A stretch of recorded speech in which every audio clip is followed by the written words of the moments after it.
মৰমৰ ছাত্ৰ-ছাত্ৰীসকলক নমস্কাৰ জনাইছোঁ লগতে স্বাগতম জনাইছোঁ মোৰ ইউটিউব চেনেললৈ। আজি ভিডিঅ'টিৰ বিষয়বস্তু হৈছে মহান বিজ্ঞানীৰ চানেকি জীৱনৰ থমাছ আলভা এডিসন নামৰ পাঠটিৰ কিছু প্ৰশ্ন উত্তৰ ষষ্ঠমান শ্ৰেণীৰ বাবে আগবঢ়াবলৈ বিচাৰিছোঁ। তোমালোকে এই ভিডিঅ'টিৰ জৰিয়তে বহুতো প্ৰশ্ন তোমালোকৰ এই পাঠটিত নথকাৰ ফলত তোমালোকক মই উলিয়াই দিছোঁ। যিটো প্ৰশ্ন তোমালোকৰ পৰীক্ষাৰ বাবে বহু প্ৰস্তুতি আগবঢ়াব আৰু তাৰ লগতে তোমালোকে এই প্ৰশ্নসমূহ পঢ়িলেই যথেষ্ট পৰীক্ষাৰ বাবে, যিহেতু বছৰিকা পৰীক্ষা আহি আছে, সেয়েহে মৰমৰ ছাত্ৰ-ছাত্ৰীসকলে মোৰ ভিডিঅ'টো চাই ভাল লাগিলে ছাবস্ক্ৰাইব কৰিবা আগন্তুক নতুন ভিডিঅ'সমূহ পাই থাকিবলৈ, আৰু লাইক শ্বেয়াৰ কমেণ্ট কৰিবা। কমেণ্টত যদি তোমালোকে কিছুমান অসুবিধা পাইছা মোক জনাবা, আৰু যদি কিছুমান প্ৰশ্ন উত্তৰ তোমালোকক আগবঢ়াব লাগে সেইটোও জনাবা। এতিয়া মই তোমালোকৰ আগত থমাছ আলভা এডিসনৰ কিছু মূল্যৱান প্ৰশ্ন আগবঢ়াবলৈ বিচাৰিছোঁ। প্ৰথম প্ৰশ্নটো হৈছে এডিসনৰ মহান আৱিষ্কাৰৰ নামসমূহ কি কি? মহান আৱিষ্কাৰৰ নামসমূহ কি কি? নামসমূহ হ'ল বৈদ্যুতিক চাকি, গ্ৰামফোন, চিনেমা। ২ নম্বৰ প্ৰশ্নটো হৈছে এডিসনৰ সম্পূৰ্ণ নাম কি? উত্তৰটো হৈছে থমাছ আলভা এডিসন। ৩ নম্বৰ প্ৰশ্নটো হৈছে এডিসনৰ জন্ম ক'ত কেতিয়া হয়? ১৮৪৭ চনত আমেৰিকাৰ অহাইঅ নামৰ এখন চহৰৰ ওচৰত এডিসনৰ জন্ম হয়। এইটো অহাইঅ, আমেৰিকাৰ অহাইঅ। তোমালোকে স্পেলিংটো ভালকৈ চাই ল'বা যাতে তোমালোকৰ ভুল নহয়। ৪ নম্বৰ প্ৰশ্নটো হৈছে, এইটো খুব গুৰুত্বপূৰ্ণ প্ৰশ্ন, এডিসনৰ প্ৰক্ৰিয়াটো কি? উত্তৰটো হৈছে একেডাল তাৰেৰে দুটা বা ততোধিক বাতৰি পঠোৱা এটা পদ্ধতি হ'ব। দুটা পঠোৱা বুলি লিখা গৈছে, এটা পদ্ধতি তেওঁ আৱিষ্কাৰ কৰিছিলে। মানে একেডাল তাৰেৰে দুটা বা মানে তোমাৰ এজনৰ পৰা আন এজনক বা আন দুজনমান বা তিনিজনমান ততোধিক, মানে তোমালোকৰ দুজনতকৈও বহুত, তো দুজনতকৈও বহুত একেডাল তাৰেৰে দুটা বা ততোধিক বাতৰি পঠোৱা এটা পদ্ধতি। বাতৰি পঠোৱা এটা পদ্ধতি কোনে আৱিষ্কাৰ কৰিছিলে? তেওঁ আৱিষ্কাৰ কৰিছিলে। আৰু এই ধৰণৰ নতুন বৈজ্ঞানিক পৰিঘটনা আৱিষ্কাৰসমূহক এডিসন প্ৰক্ৰিয়া নামেৰে জনা যায়। ইয়াত অকণমান মোৰ কাটাকাটি হৈছে বাৰু, যিহেতু মইতো তোমালোকক বনাই পিনে লিখি দিছোঁ। আকৌ এবাৰ মই তোমালোকক জনাব বিচাৰিছোঁ যে এডিসন প্ৰক্ৰিয়াটো কি জানানে?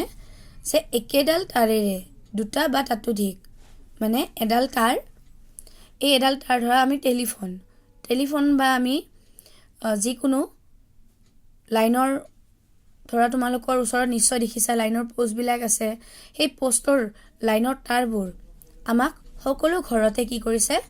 লাইনৰ বা বৈদ্যুতিক আমাক যোগান ধৰিছে। তো একেডাল তাৰেৰে আমাক নানান ধৰণৰ ঠাইত বা নানান ধৰণৰ জাগাত আমি কি কৰিব পাৰিছোঁ? বৈদ্যুতিক সুবিধাসমূহ পাব পাৰিছোঁ। ঠিক তেনেধৰণে এটা তোমাৰ চিনেমা হওক বা গ্ৰামফোন হওক, চিনেমা এখন আমি যেতিয়া প্ৰস্তুত কৰোঁ, আমি চিনেমা হলত চাব যাওঁ, নানান ধৰণৰ মানুহ চায়। তো এডিসনৰ প্ৰক্ৰিয়া কিছুমান এনেকুৱা আছিলে যে একেডাল তাৰেৰে দুটা বা ততোধিক বাতৰি পঠোৱা এটা পদ্ধতি। এজন মানুহ নহয়, দুজন মানুহ নহয়, ততোধিক মানুহকো তেওঁ সেই বাতৰিটো পঠিয়াব পৰাকৈ এটা আৱিষ্কাৰ কৰিছিলে। আৰু এই বৈজ্ঞানিক পৰিঘটনাবিলাকক তেওঁ কি বুলি কোৱা হয়? এডিসন প্ৰক্ৰিয়া নামেৰে জনা হয়। তাৰ পাছত ৫ নম্বৰ প্ৰশ্নটো হৈছে কি নামৰ বৈদ্যুতিক তাপমান যন্ত্ৰ কোনে আৱিষ্কাৰ কৰিছিলে?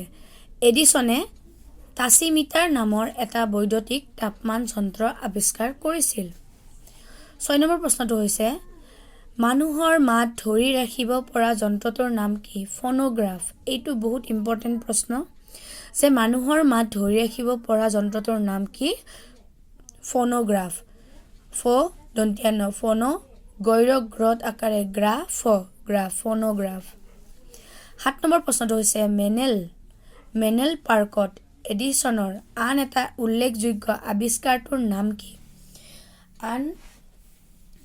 এটা উল্লেখযোগ্য আৱিষ্কাৰটো হ'ল বৈদ্যুতিক চাকি তাৰপিছত 8 নম্বৰটো হৈছে কিমান চনত বিশ্বৰ প্ৰথম বৈদ্যুতিক চাকিটো মেনেল পাৰ্কত জ্বলিবলৈ লয় কিমান চনত সুধিছে আমাক 1889 চনৰ অক্টোবৰ মাহত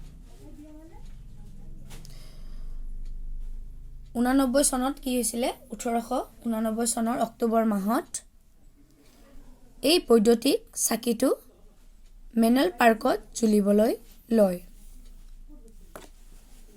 তাৰ পাছত 9 নম্বৰটো হৈছে 1912 চনত এডিছনে কি যন্ত্ৰ আৱিষ্কাৰ সাজি উলিয়াইছিল কাইনেট স্কপ উত্তৰটো হৈছে কি কাইনেট স্কপ যন্ত্ৰ সাজি উলিয়াইছিল 10 নম্বৰ প্ৰশ্নটো হৈছে কাইনেট স্কপৰ ব্যৱহাৰ লিখা উত্তৰটো হৈছে এই যন্ত্ৰটোত দুটা ফুটা থাকে তো এই দুটা ফুটাৰে ভিতৰলৈ জুমি চালে নানান ধৰণৰ ফটো এখনৰ পিছত এখন ওলাই থকা দেখা যায় এই হল পৃথিৱীৰ প্ৰথম সিনেমা আগত তোমালোকৰ হয়তো ককা আইতাহঁতে বা বহুত পুৰণি মানুহবিলাকে এনেকুৱা ধৰণৰ এটা যেটো আমি সিনেমা এতিয়া আমি হলত যাই কিনে চাবলৈ যাও তেতিয়া আমাৰ তেনেকুৱা সুবিধা নাছিলে আৰু তেতিয়া আমি কি কৰিছিলো জানানে তেতিয়া আমি হেই পিকচাৰটো জৰিয়তে বস্তুবিলাক চাইছিলো বাৰু এটা ছবিটো নাই নহলে তোমালোকক দেখুৱাব পাৰিলো হয়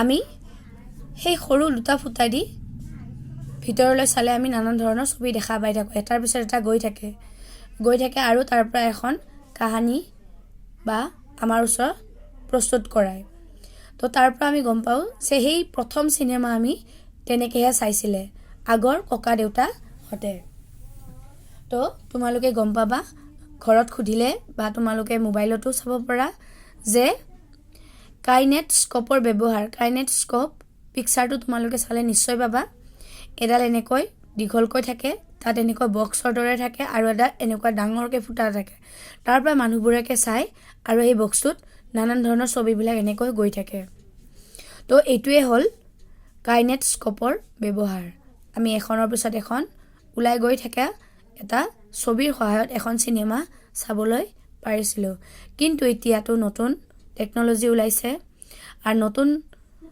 বৈদ্যুতিক বিজ্ঞানে আমাক বহু ধৰণৰ বৈদ্যুতিক যন্ত্ৰৰ সহায়তে নানান ধৰণৰ বস্তুবিলাক কেনেকৈ আগন্তুক নতুন ব্যৱহাৰ কৰিব পাৰি সেইবোৰ আমাক শিকালে যাৰ সহায়ত আমি কি কৰিব পাৰো সিনেমা হলত গৈ এজনে আগতে চাইছিলে অকল এজনেহে চাই কেনে আন এজনে চাব লগা হৈছিল মানে ৰখিব লগা হৈছিল এখন সিনেমাৰ কাৰণে তো এতিয়া হেতু নাই এতিয়া আমি বহু কেজনে মিলি পিনে এখন সিনেমা চাবলৈ পাৰো 11 নম্বৰ প্ৰশ্নটো হৈছে এডিছনৰ বাতৰি সৰবৰাহ কৰিব পৰা যন্ত্ৰবিধৰ নাম কি ইউনিভাৰ্সেল প্ৰিন্টাৰ্ছ এডিছনৰ বাতৰিবিলাক সৰবৰাহ কৰিব পৰা যন্ত্ৰবিধৰ নাম কি ইউনিভাৰ্সেল প্ৰিন্টাৰ্ছ 12 নম্বৰটো হৈছে ভূত ৰেকৰ্ডাৰ যন্ত্ৰবিধ কোনে সাজি উলিয়াইছিল উত্তৰটো হৈছে থমাস আলভা এডিছন তেন্তে মৰমৰ ছাত্ৰ-ছাত্ৰীসকলৰ আগত মই আজি এইখিনি আগবঢ়ালো আৰু আগন্তুক তোমালোকে নতুন ভিডিঅ' মোৰ পৰা পাই থাকিবা সেয়ে আজিলৈ ইয়াতে সমাপ্ত কৰিছো ধন্যবাদ